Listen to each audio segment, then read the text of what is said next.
Here is the Crescendo Music Education Podcast, episode 111.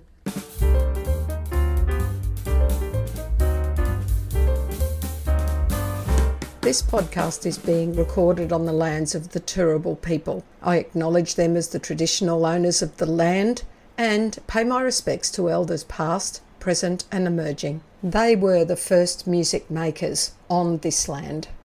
The Crescendo Music Education Podcast. In this episode, I'm joined again by Stephanie Level. Now, if you did not hear the episode before this, you need to do that. That's where I will tell you about her background a little bit. I read her bio. We learn about her composition process. It's a fascinating episode. So it's the one before this. Get in and listen to that first.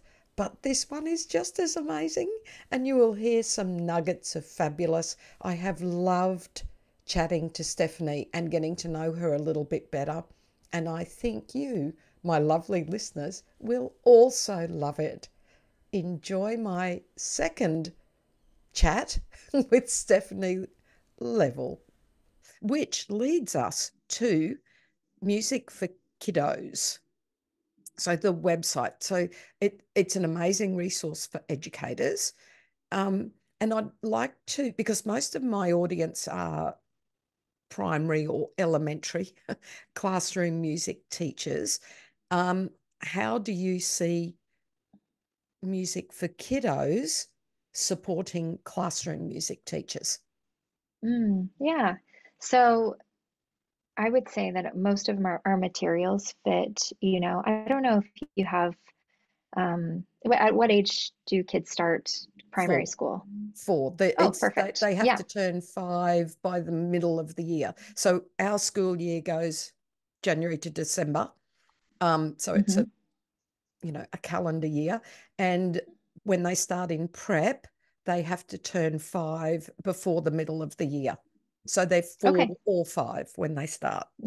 And then we great. And finish what when are, they're 11 or 12. Then they go to oh, high great. school. Oh, perfect.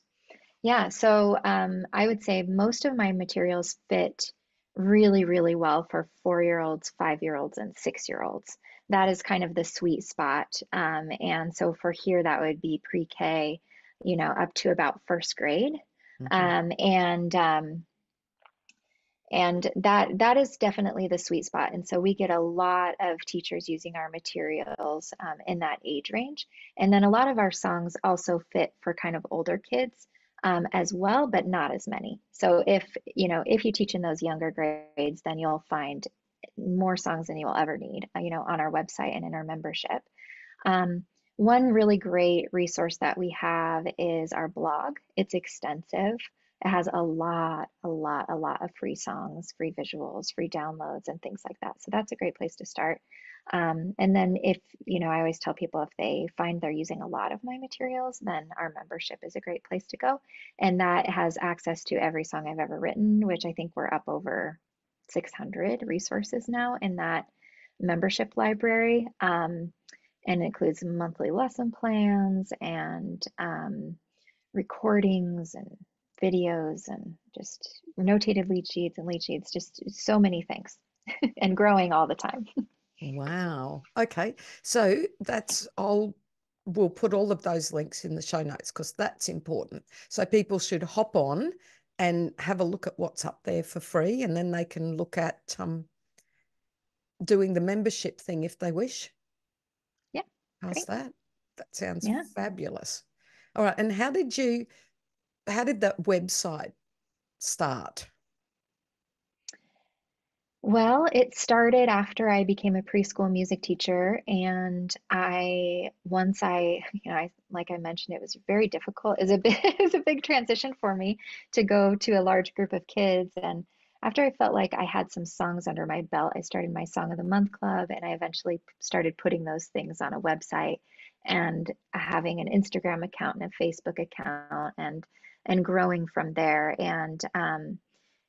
Yeah, and the songs just kind of spread around. And so it's been growing really steadily over time. And we've just expanded to have, more extensive blog. and our YouTube channel. We have a ton of songs on streaming.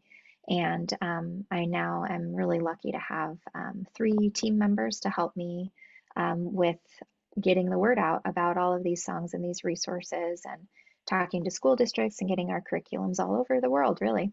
Oh, fabulous. All right. I Hmm. will put in as many links as I can in there so people can get in and follow you and do all of the things. How about that? All Great. right. Thank you. We're now going to get to my favorite bit that I called when I first started podcasting Nuggets of Fabulous. So now I'm stuck with that, but that's all right. Love it. I quite like it. Love it. Nuggets of Fabulous.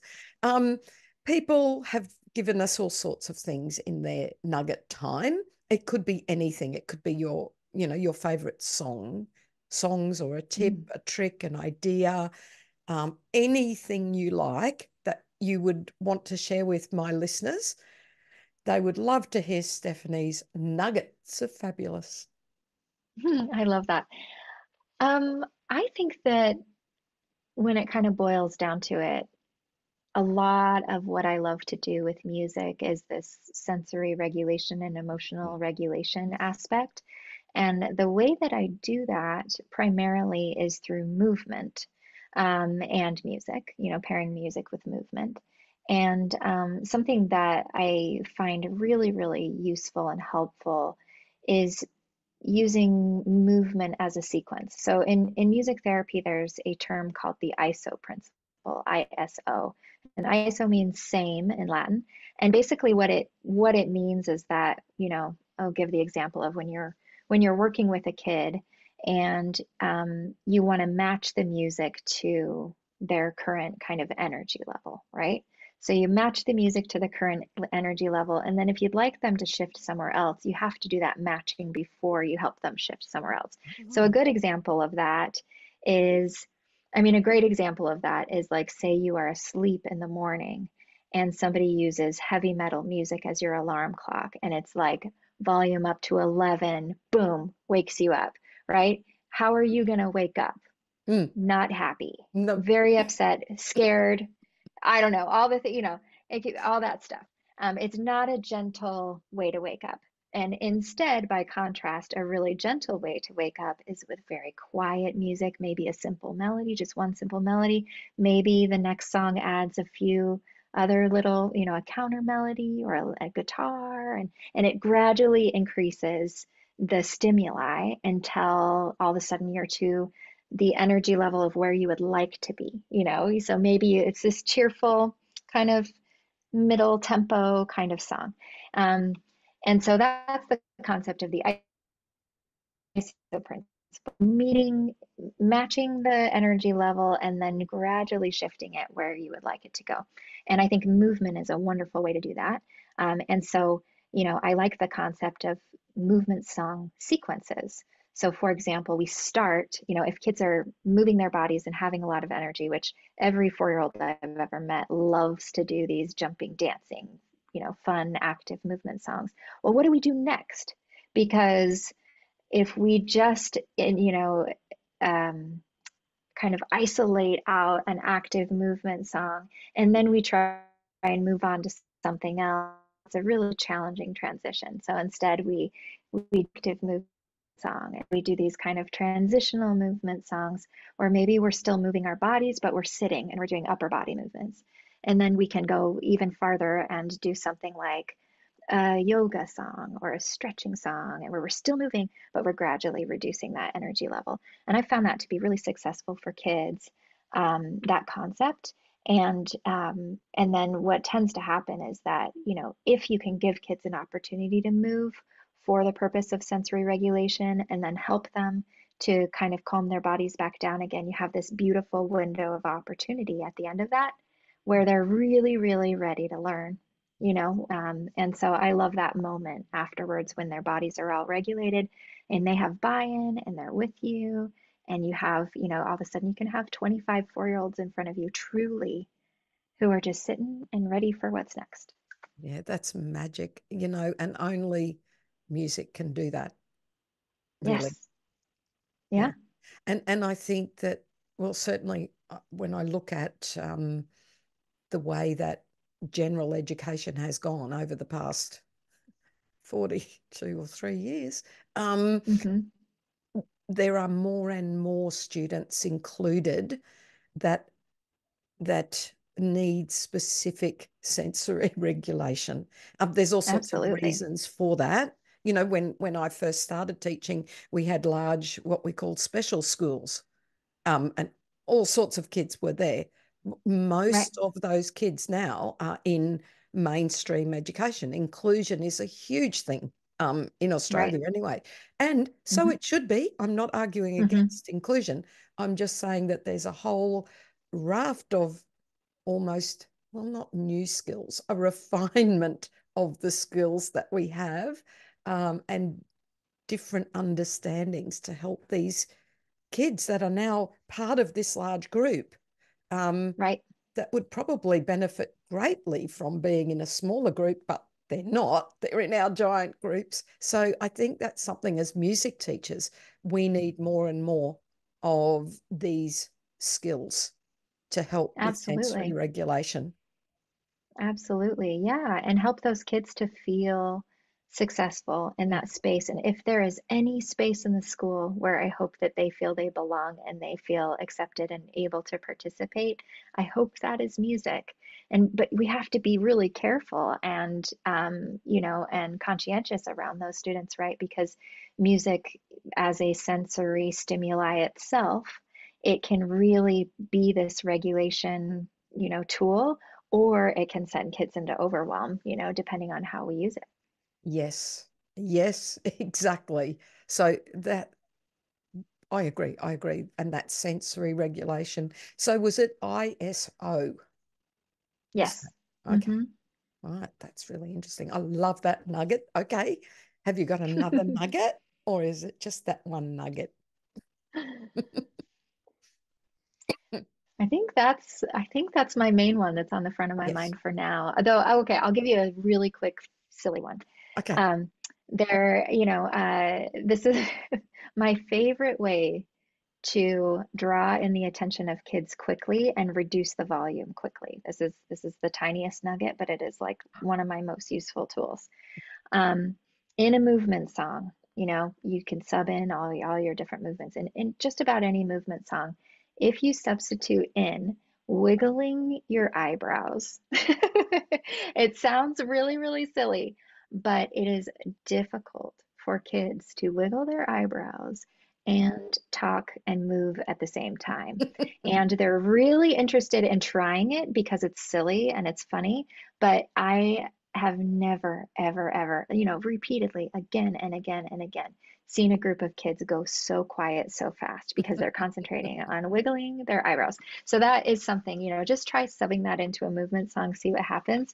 And first of all, it's adorable, so it will brighten your day, period. But also, it's a really, really great tool right away. Oh, I love it. I do. I think that's fabulous. Yes, I did so move to the beat. I did Oh, yes, just that has in it. Yep. yeah, last, like either last week, where at the time of recording I'm on my winter break now, but it was either the last week of school or the second last week of school, and I did move to the beat. And yes, you're right, as soon as we get to the eyebrows, they're so cute to watch. Oh, they're so gorgeous. It's So so I cute. love it. Wiggle your eyebrows. I love it. I love it. Now we've already talked about how people can connect with you, so I'll just make sure I've got all of those links.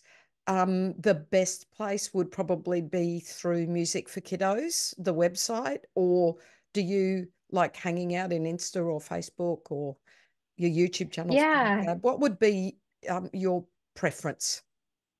Yeah, I mean, Instagram is a great way to get in touch with me. Insta. I answer all of our DMs. And so, yeah, and I'm not so great at email. It takes me a while to get back to folks. So if you want to want me to get back to you pretty quickly, Instagram's a great way to go. Okay, I'll make sure that link is in there. And one more thing that I like to ask everybody. Um, I just think that music educators are needing more and more to fight for their very existence. We know it's powerful. I mean, you were just talking about how sometimes it's the only place where students can feel accepted and succeed. We know how powerful music education is and how important it is, but the systems we work within don't always. So Right. you've almost got to prove that you're worth existing. What advice would you give to my listeners around advocacy? Hmm. There's kind of a multifaceted response to that a little bit. One, like the music therapist in me is like music, music, music. Like, bringing music to kids that is meaningful to them, that has messages that make them feel confident and loved and successful and all of those things. I think that's so important. Um, and so bringing that music to kids that really lifts them up, I think is very, very important. And then the music in and of itself will come through, if that makes sense. That's the woo-woo answer to that question. The more practical answer to that question is, I think, just prioritizing the connections with the leadership of the school and the school districts, inviting them to your concerts, inviting them to various events, hoping that they will come, send them video, forward them the emails from the parents saying how impacted their child was. Do not be shy about Mhm. sharing the successes that you have, because it's not about you, it's about the kids. And it's a lot easier when we think this is for the kids to be proud of the work that you're doing. And so, for the sake of the students that you work with, don't be afraid to show the leadership in your schools and in your school districts that the work that you're doing is powerful and necessary. I love that. That is actually an amazing place to finish, I think. I have just loved speaking to you. I am now motivated to go and learn some more Stephanie songs to add to my program for next year. And I'm going to get on and sign up to your membership too, because I have not done that yet. So I'm going to go and do that now. Thank you so much for taking time to speak to me and all of my wonderful listeners. And I'm sure everyone will be connecting with you on the internet very soon. Isn't the world lovely like that? We can have this conversation. It's 7 p.m. for me. It's 11 a.m. for you. I absolutely love I it. know, it's great. I like telling the American guests that I'm in your tomorrow. I know. Yeah, it looks like a lovely day. It's So it's pretty, wonderful. it's gorgeous. I live in one of the best places in the world. I am wearing a light jumper, but this is the middle of winter in Queensland. I mean, I live in the most gorgeous place. Wow. Yeah, that's it. That's Love as it. cold as it gets here. I love it. Wow. It's really Perfect. great. And we'll have to get you out here to come and do a conference or something. I would love that. Oh, I absolutely love wouldn't that be fun? Okay, let's put it. that in Yeah. the planning stages. All right. Thank you so much, Stephanie. Thank you And for having me. a delight to meet you. Bye. You too. Bye-bye. As we know, laughter relieves stress. Don't lose sight of the funny side of life. I got a job at Old MacDonald's farm. Yes, I am the CIEIO. You need that again. CIEIO. It's pretty cool. Thank you so much for watching our Crescendo Music Education podcast. For more information about all things Crescendo, including membership and music education resources, visit us at crescendo.com.au. Don't forget to like and subscribe.